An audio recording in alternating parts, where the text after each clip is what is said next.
Welcome you all to learning era. तो आज के वीडियो के अंदर हम बात करने वाले हैं KVS NVS JSA steno 2025 CPT के ऊपर। अब CPT यहाँ पर एक बहुत इंपॉर्टेंट टॉपिक है। काफ़ी लोगों का ये डाउट है कि CPT के अंदर यहाँ पर MCQs आएंगे या यहाँ पर प्रैक्टिकल आप लोगों से करवाया जाएगा, जैसे पावर पॉइंट पे कराया जाएगा या एक्सेल पे कराया जाएगा। तो आज हम यहाँ पर सबसे पहले उसको भी समझते हैं और उसके बाद हम ये देखते हैं कि आपकी यहाँ पर जो पूरी की पूरी सीरीज़ है वो आज हम इस वीडियो से चालू कर रहे हैं। ठीक है, आज हम CPT का एक टॉपिक पूरा कवर करेंगे और पूरा सिलेबस भी देखेंगे कि बाकी के यहाँ पर कितने बचे हुए टॉपिक्स हैं, और वो भी यहाँ पर आपको मिलते रहेंगे हर एक वीडियो के अंदर। तो चैनल के साथ जुड़े रहना, चैनल को सब्सक्राइब कर लेना। जो भी यहाँ पर बहुत सीरियस एस्पिरेंट्स हैं वो यहाँ पर साथ में हमारे तैयारी कर सकते हैं फ्री ऑफ कॉस्ट। और अगर मैं बात करूँ तो इसके बाद हम ये भी देखने वाले हैं कि आपकी यहाँ पर जो टाइपिंग है वो आपको यहाँ पर किस तरीके से आप उसके ऊपर स्पीड बढ़ा सकते हो, उसके ऊपर भी मैं कुछ बातें करूँगा आज, है ना, जो कि आपको मदद करेंगी यहाँ पर टाइपिंग के अंदर आपकी स्पीड को एनहेंस करने के लिए। अब यहाँ पे ध्यान दो, आपका यहाँ पर जो सिलेबस था उसके अंदर CPT यहाँ पर इस तरीके से स्टेनो वाले बच्चों के लिए भी है और KVS JSA वाले बच्चों के लिए भी है CPT। ठीक है, दोनों जगह पर आपको ये CPT दिखेगा। अब इसका यहाँ पर आप देख सकते हो कि ओवरऑल क्या सिलेबस है। MS वर्ड लिखा है, MS एक्सेल लिखा है। वैसे ही अगर मैं बात करूँ तो यहाँ पर भी MS वर्ड लिखा है, यहाँ पर भी MS एक्सेल लिखा है। यहाँ पर देख सकते हो MS एक्सेस लिखा है, यहाँ पर MS पावर पॉइंट लिखा है। वैसे ही यहाँ पर MS एक्सेस और यहाँ पर MS पावर पॉइंट, और यहाँ पर देख सकते हो आखिरी चीज़ लिखी है इंटरनेट, और यहाँ पर है आपके सामने इंटरनेट। ठीक है, और सेम यहाँ पर KVS JSA वाले बच्चों के अलावा यहाँ पर ये जो देख सकते हो ये है KVS स्टेनो वाले बच्चों के लिए, जिसके अंदर यही यहाँ पर सेम सिलेबस है। ठीक है, अब आप सोचोगे कि यहाँ पर ये जो CPT होता है इसके अंदर मोस्टली यहाँ पर आपको प्रैक्टिकल देखा जाता है। अगर हम यहाँ पर इसका नाम भी पढ़ें हमें यही लगेगा कि CPT तो यहाँ पर जब भी किसी एग्ज़ाम में आया है वहाँ पर प्रैक्टिकल कराया गया है पावर पॉइंट के अंदर। ठीक है, या आप ये मान कर चलो कि एक्सेल के अंदर कोई प्रैक्टिकल कराया गया है। लेकिन आपने यहाँ पर जब KVS का पिछले साल का CPT अगर आपने देखा हो तो उन्होंने यहाँ पर क्या किया था, उन्होंने यहाँ पर आप लोगों से MCQ ही करा दिए। जैसे यहाँ पर देख सकते हो क्वेश्चन है, क्वेश्चन के यहाँ पर 4 ऑप्शन दे दिए और आपको यहाँ पर एक ऑप्शन चूज़ करना था। तो इन लोगों ने इस तरीके से कंडक्ट कराया था क्योंकि उसके अंदर इनको भी थोड़ा आराम मिल जाता है, ईज़िली पता लग जाता है कि कौन CPT पास कर रहा है। एक तरीके से ये वही पैटर्न हो गया जैसे टियर 2 के अंदर कंप्यूटर इन लोगों ने दी थी, है ना? वैसा ही पैटर्न हमें देखने को मिला, कुछ अलग नहीं देखने को मिल रहा है ना? अब 2025 के अंदर भी यही उम्मीद है 90% की ऐसा ही आएगा, MCQs ही कराएँगे क्योंकि उनके लिए बहुत ईज़ी हो जाता है पेपर कंडक्ट कराना। नहीं तो क्या होगा कि मान लो वो कह देते हैं कि बताओ MS पावर पॉइंट के अंदर आपको स्लाइड तैयार करनी है और आपको उसके अंदर ये करना है, तो वो उसको इवैल्यूएट जब करेंगे तो उनको उसके अंदर टाइम लगेगा। इस वजह से वो लोग यहाँ पर CPT के अंदर भी MCQs ही पूछ रहे थे पिछले साल भी। और ये जो आप देख रहे हो ये DGILM का, TCS का यहाँ पर होता है लिंक, और इसके अकॉर्डिंग आप देख सकते हो कि TCS ने जब ये कंडक्ट कराया था तब यहाँ पर जो आपका हुआ था KVS का CPT पिछले साल के अंदर, तो उसमें आप देख सकते हो कि इन लोगों ने MCQs ही आप लोगों से पूछे थे। तो अब हम यहाँ पर सबसे पहले आज क्या कवर करने वाले हैं, आज हम कवर करने वाले हैं MS पावर पॉइंट। ठीक है, आज का जो हमारा टॉपिक होने वाला है वो होने वाला है यहाँ पर MS पावर पॉइंट। अब यहाँ पे ध्यान दो, आपके सामने यहाँ पर कुछ MCQs हैं। ठीक है, आज हम यहाँ पर इन MCQs को भी देखते हैं और समझते हैं कि यहाँ पर किस तरीके के MCQs इसके अंदर जुड़े गए हैं। ठीक है, और आपको यहाँ पर जनरली जो सवाल बनेंगे ना वो बनेंगे यहाँ पर 2007 का यहाँ पर जो MS पावर पॉइंट होता है ना, जनरली वहाँ से आएंगे। जो भी आपका MS ऑफिस यहाँ पर ये जो भी पूरा दे रखा है ना आपका यहाँ पर सिलेबस, ये पूरा, ये जनरली यहाँ पर 2007 या इसके रिगार्डिंग यहाँ पर MS ऑफिस का पूछा जाता है ना? अगर आप यहाँ पर नया देखोगे मतलब MS ऑफिस 365, तो वहाँ से सवाल ये लोग नहीं पूछेंगे आपसे, कभी भी नहीं आते एग्ज़ाम के अंदर, इस बात का ध्यान रखना।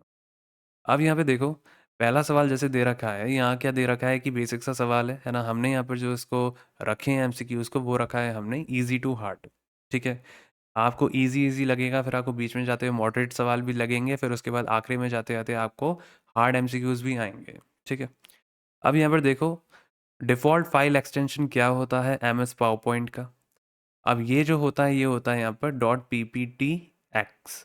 लेकिन एक साल था उससे पहले यहाँ पर जो इनका डिफ़ॉल्ट यहाँ पर जो हुआ करता था फाइल एक्सटेंशन वो होता था यहाँ पर डॉट PPT। लेकिन उसके बाद ये क्या होने लग गया, उसके बाद यहाँ पर इन लोगों ने उसको चेंज करके डॉट PPTX कर दिया है यहाँ पर डिफ़ॉल्ट फाइल एक्सटेंशन, है ना? तो 2007 के अंदर भी इनका यही यहाँ पर एक डिफ़ॉल्ट फ़ाइल एक्सटेंशन रहा है। अब इसके बाद अगर हम अगला सवाल देखें, तो अगले सवाल में देखो क्या लिखा हुआ है, what is a single page of a power point presentation called.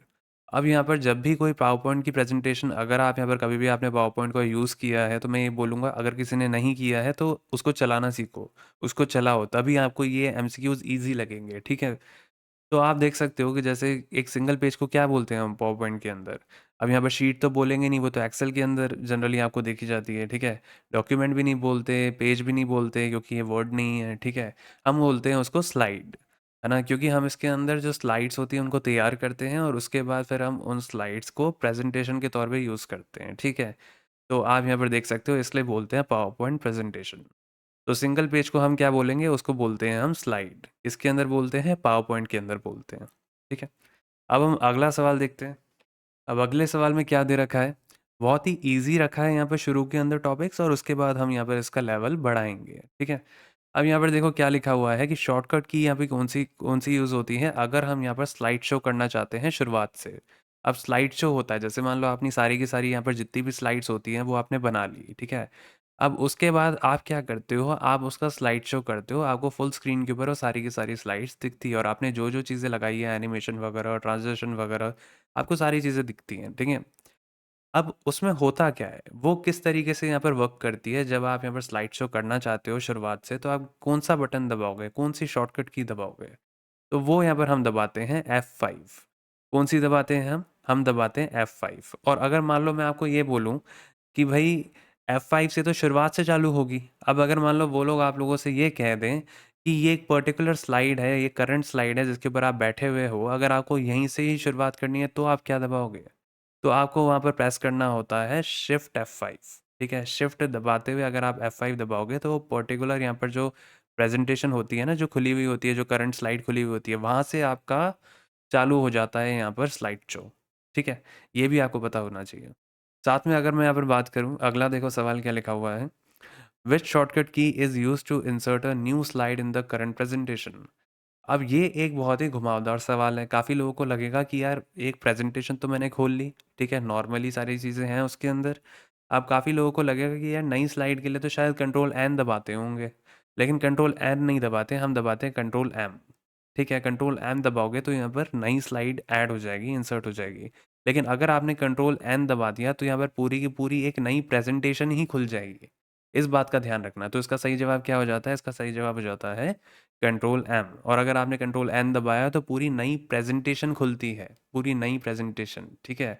और अगर आपने यहाँ पे प्रेजेंटेशन के अंदर अगर आपको कोई नई स्लाइड चाहिए तो आप कंट्रोल एम दबाते हो, ठीक है, कंट्रोल एन नहीं दबाते हो। तो इस बात का ध्यान रखना। अब अगला सवाल देखो। अगला सवाल दे रखा है कि यहाँ पर कौन से टैब के अंदर आपको स्लाइड ट्रांजिशन का जो ऑप्शन है वो आपको दिखता है। तो यहाँ पे 4 ऑप्शन दे रखे हैं, एक है होम, एक है एनिमेशन, एक है डिज़ाइन और एक है इंसर्ट। अब मैं आपको ये बोलूँगा कि कभी भी आपको ऐसे सवाल अटेम्प्ट करने हो ना, हमेशा यहाँ पर जो पावर पॉइंट का यहाँ पर जो 2007 का वर्ज़न है ना, उसको खोल के बैठो, ठीक है? उनको देखो कि भैया होम के अंदर क्या-क्या चीज़ें दी हुई हैं, एनिमेशन के अंदर क्या-क्या चीज़ें दी हुई हैं, डिज़ाइन के अंदर क्या-क्या चीज़ें दी हुई हैं और इंसर्ट के अंदर क्या-क्या चीज़ें दी हुई हैं। मैं ऐसा क्यों बोलता हूँ? क्योंकि यहाँ से ये लोग सवाल उठाकर पूछते ही पूछते हैं आप लोगों से। पूछ लेते हैं कि बताओ ये वाला जो ऑप्शन है, जैसे स्लाइड ट्रांज़िशन का यहाँ पर पूछ लिया, कि ये कहाँ पर दिया हुआ है? तो अगर आप लोगों से ये लोग इस तरीके के सवाल पूछते हैं, तो आपको शांति से बैठकर आपको बस इतना करना है कि आपको ये सारे पावर पॉइंट, एक्सेल, ये सारी की सारी चीज़ें आपको ओपन कर कर देखना है कि हर टैब के अंदर क्या-क्या ऑप्शंस दिए हुए हैं और उसको यहाँ पर डेली खोला करो, ठीक है? ऐसे करने से क्या होगा, आपकी जो पिक्टोग्राफिक यहाँ पर जो मेमोरी होती है वो काफ़ी अच्छी होती है और उस वजह से आपको ईज़ी होता है याद करना, ठीक है? तो यहाँ पर इसका जो सही जवाब है वो हो जाता है यहाँ पर एनिमेशन। आप मेरे साथ भी यहाँ पर थोड़ा आइडिया लगा सकते हो साथ-साथ, कोई दिक्कत नहीं है, ठीक है? अब देखो अगला यहाँ पर क्या दे रखा है सवाल, अगला दे रखा है व्हाट इज़ द शॉर्टकट की टू सेव अ प्रेजेंटेशन। अब ये तो बहुत इजी है। अगर हम यहाँ पर इसको मान लो कि मैं यहाँ पर बोल भी नहीं रहा कि हम पावर पॉइंट को यूज़ कर रहे हैं, तो फिर भी अगर आप यहाँ पर कुछ सेव करने के लिए आप कौन सी शॉर्टकट की यूज़ करते हो, बहुत ईजी है। आप यहाँ पर यूज़ करते हो कंट्रोल एस, ठीक है, बहुत आसान है। अब इसके बाद देखो यहाँ पर ये वाला हो सकता है काफ़ी लोगों को शायद नहीं पता होगा, लेकिन बहुत आसान सवाल है। यहाँ पर लिखा हुआ है what is the maximum zoom percentage in M S power point 2007। अब इसके अंदर कितना यहाँ पर मैक्सिमम ज़ूम आप कर सकते हो, कितना अवेलेबल होता है, ठीक है? अगर मान लो आप इसके अंदर एक ऑप्शन होता है ज़ूम, अगर आप उसके अंदर जाते हो तो वहाँ पर क्या होता है, काफ़ी सारे आपको परसेंटेज दिखते हैं कि आप इतना-इतना ज़ूम कर सकते हो।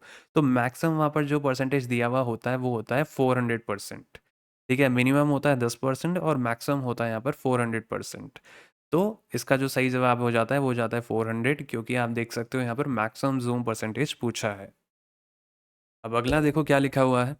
अगला लिखा हुआ है कि यहाँ पर कौन सी शॉर्टकट की है जो कि आप यूज़ करते हो स्लाइड शो को शुरू करने से, करंट स्लाइड से, शुरुआत से नहीं, करंट स्लाइड से। अब मैंने आपको ये बताया था पीछे, है ना, कि अगर आपको यहाँ पर करंट स्लाइड से अगर आपको स्लाइड शो शुरू करना हो तो आप यहाँ पर क्या दबाते हो। अगर आपको शुरुआत से करना हो तो आप F5 दबाते हो, लेकिन अगर मान लो आप किसी करंट स्लाइड पे बैठे हुए हो जो कि शुरुआती स्लाइड नहीं है, तो आप क्या दबाते हो, तो आप दबाते हो शिफ्ट प्लस F5, ठीक है? क्या दबाते हो, शिफ्ट प्लस F5। ये वाली चीज़ मैंने अभी पीछे डिस्कस करी है ना?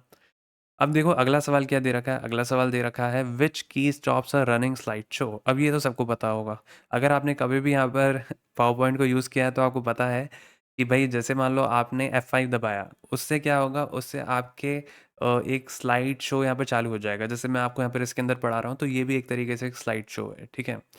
अब एक देखो यहाँ पर, अगर मैं इसको यहाँ पर एस्केप दबा देता हूँ ना, तो ये बंद हो जाएगा, ठीक है?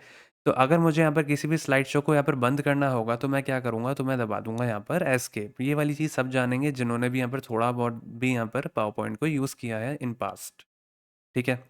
अब यहाँ पर अगला सवाल भी देख सकते हो। अगला सवाल भी आसान सा है कि the dotted boxes on a slide where text और objects are placed are called. उनको क्या कहा जाता है, उन डॉटेड बॉक्सेस को?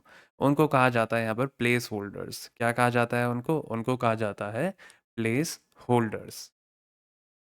अब आगे बढ़ने से पहले और बाकी चीज़ें देखने से पहले मैं आपको एक बात बता दूं कि यहाँ पर जो भी बच्चे जो अभी तक नहीं जानते हैं कि जो टाइपिंग टेस्ट है ना आपका, वो यहाँ पर पिछले साल केवीएस और एनवीएस का इस तरीके से हुआ था कि वहाँ पर हाईलाइट हो रहे थे शब्द। जैसे आप देख सकते हो, जैसे वर्ड्स है ये हाईलाइट हो रहा है क्योंकि ये करंट वर्ड हम अभी लिख रहे हैं, ठीक है? और जो यहाँ पर हम सही वर्ड लिखते हैं, जैसे अ पैराग्राफ हमने सही लिखा तो ये हरा हो गया, है ना? वैसे ही हमने अ ग्रुप सही लिखा तो ये हरा हो गया। लेकिन अगर मान लो हमने यहाँ पर इस को आई लिख दिया तो इस यहाँ पर लाल हो गया। वैसे ही हमने यहाँ पर ऑफ को यहाँ पर ओ लिख दिया तो ऑफ यहाँ पे लाल हो गया, ठीक है? तो अगर आप कुछ गलत लिखोगे तो लाल हो जाएगा, कुछ सही लिखोगे तो वो हरा हो जाएगा, ठीक है? और इसी तरीके से यहाँ पर आप देख सकते हो जो भी आप करंट वर्ड लिख रहे होगे वो येलो रहेगा। तो हमने उसी के अकॉर्डिंग ही आप लोगों के लिए यहाँ पर जो टाइपिंग टेस्ट है वो यहाँ पर तैयार किए थे, क्योंकि हमें पता है कि केवीएस और एनवीएस के अंदर, दोनों के अंदर सेम पैटर्न रहा है। अगर आपने मेरे पिछले वीडियो नहीं देखे तो आपको पता नहीं चलेगा। आप पिछले वीडियो यहाँ पर देख कर आओ, उससे आपको यहाँ पर आइडिया मिलेगा कि टाइपिंग किस तरीके से होने वाली है, ठीक है? हिंदी के अंदर भी यहाँ पर सेम इन लोगों ने यही रखा था, देखो हाईलाइट हो रहा है ना? और अगर मैं बात करूँ तो एनवीएस के अंदर भी सेम था, केवीएस के अंदर भी सेम था, कुछ भी अलग नहीं था, है ना? ये चीज़ मैं ऑलरेडी पिछले वीडियो के अंदर डिटेल के अंदर डिस्कस कर चुका हूँ।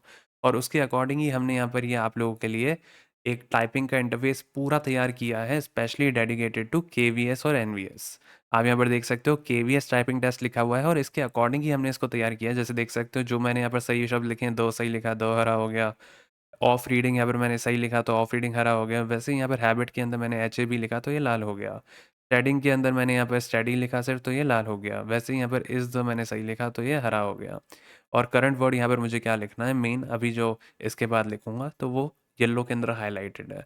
तो सेम पैटर्न के ऊपर हमने ये बनाया है ना, आपका केवीएस एनवीएस का टाइपिंग टेस्ट।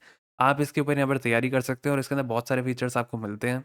इसमें टाइम मोड भी मिलता है। टाइम मोड के अंदर आप यहाँ पर टाइम डिसाइड कर सकते हो कि कितने टाइम का आपको टेस्ट देना है। उस हिसाब से यहाँ पर आपकी प्रैक्टिस जितनी भी हो आप उस अकॉर्डिंग कर सकते हो। वैसे ही आपको यहाँ पर जो वर्ड मोड होता है वो भी मिलता है, उसके अकॉर्डिंग आप वर्ड चूज़ कर सकते हो कि आपको कितने वर्ड्स लिखने हैं। उसके बाद यहाँ पर आप बैकस्पेस को ऑन ऑफ कर सकते हो, एग्जाम मोड के अंदर फुल स्क्रीन कर सकते हो, बैकस्पेस का साउंड यूज़ कर सकते हो।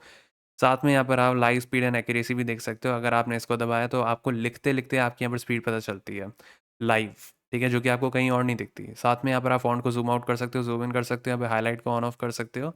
और इतना ही नहीं, अगर मैं बात करूँ तो यहाँ पर आप कोई ऐसा एग्ज़ाम होता है जिसके अंदर मान लो पेपर टू स्क्रीन टाइपिंग हो, ये तो चलो स्क्रीन टू स्क्रीन है। लेकिन अगर मान लो कोई एक ऐसा एग्ज़ाम है जिसके अंदर पेपर टू स्क्रीन टाइपिंग होगी, तो क्या करोगे?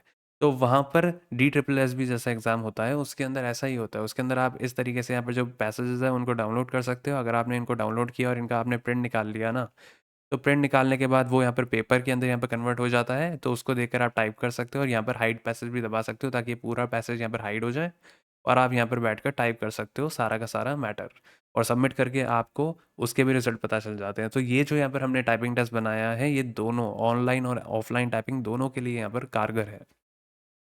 और सेम हिंदी वाले बच्चे भी यहाँ पर इसकी तैयारी कर सकते हैं, जिसके अंदर आप देख सकते हो मंगल इंस्क्रिप्ट, कृतिदेव, गेल तीनों मिलते हैं। अगर आपको किसी में कोई भी दिक्कत आए तो हमारा व्हाट्सएप नंबर गिवन है कमेंट सेक्शन में।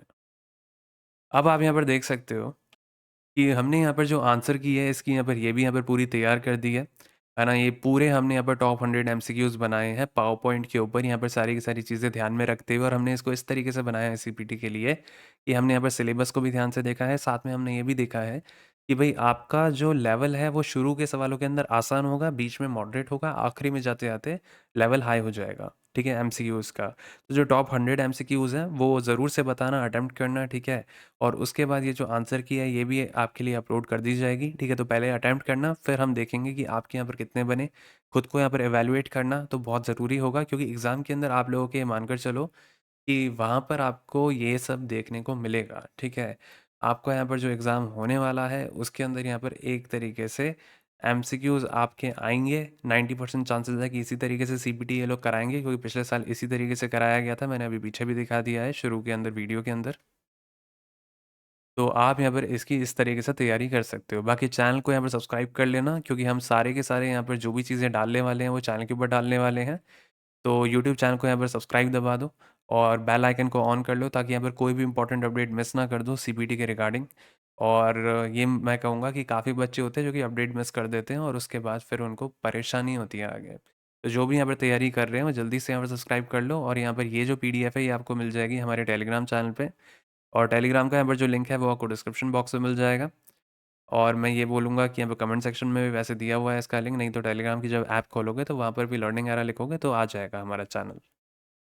बाकी आज के लिए यहाँ पर इतना ही। मैं ये बोलूँगा कि पूरे के पूरे यहाँ पर जो भी एमसीक्यूज़ हैं उनको अटेम्प्ट करना, बहुत ही यहाँ पर बहुत सोच समझ के इसको रखा गया है। इसको यहाँ पर शुरू के अंदर आसान सवाल डाले हैं, बीच में मॉडरेट डाले हैं, आखिरी के अंदर हार्ड डाले हैं, ठीक है। और एमसीक्यू फॉर्मेट यहाँ पर पिछले साल पूछा गया था केवीएस का, स्पेशली सीपीटी के अंदर वही सिलेबस था, पाँचों के पाँचों वही सब्जेक्ट थे जो कि आपके इस बार के नोटिफिकेशन के अंदर भी दिए हुए हैं, है ना। तो सबसे पहले तो हम यहाँ पर उनके एमसीक्यूज़ को यहाँ पर कवर कराएंगे, ठीक है। सबके ऊपर यहाँ पर एमसीक्यूज़ लाएंगे, उसके बाद अगर आप बोलोगे तो हम उसके यहाँ पर थ्योरी भी लाएंगे हर एक यहाँ पर टॉपिक की, ठीक है। उसकी भी थ्योरी हम डिस्कस करेंगे, और इस तरीके से हम पूरी की पूरी यहाँ पर जो भी सीपीटी है उसको हम कवर करने वाले हैं। तो चैनल को यहाँ पर सब्सक्राइब कर लेना, ताकि आप यहाँ पर कोई भी इंपॉर्टेंट अपडेट मिस ना कर दो। और टाइपिंग के रिगार्डिंग भी मैं एक वीडियो लाने वाला हूँ, जिसके अंदर मैं बात करूँगा कि टाइपिंग की स्पीड को बढ़ाते कैसे। काफ़ी लोग अभी फंसे हुए होंगे कि भाई 27 की स्पीड है, 28 की है, 35 की नहीं जा पा रही, कैसे बढ़ाऊँ, है ना। काफ़ी बच्चे होंगे जो कि अभी स्टक होंगे और सोच रहे होंगे कि कैसे बढ़ानी है, तो उसके ऊपर भी हम वीडियो लाने वाले हैं। तो कुछ घबराने की बात नहीं है, ठीक है। और मैं ये बोलूँगा अगर आप हमें सपोर्ट करना चाहते हो तो कर सकते हो इस वीडियो को लाइक करके और हाइप का बटन दबा के। बाकी अगर आपकी कोई भी क्वेरी हो तो पूछ लेना कमेंट सेक्शन में, और यहाँ पर हमारा जो व्हाट्सएप नंबर है वो भी गिवन है। तो अगर आपको जो भी डाउट हो तो आप उसके ऊपर भी पूछ सकते हो।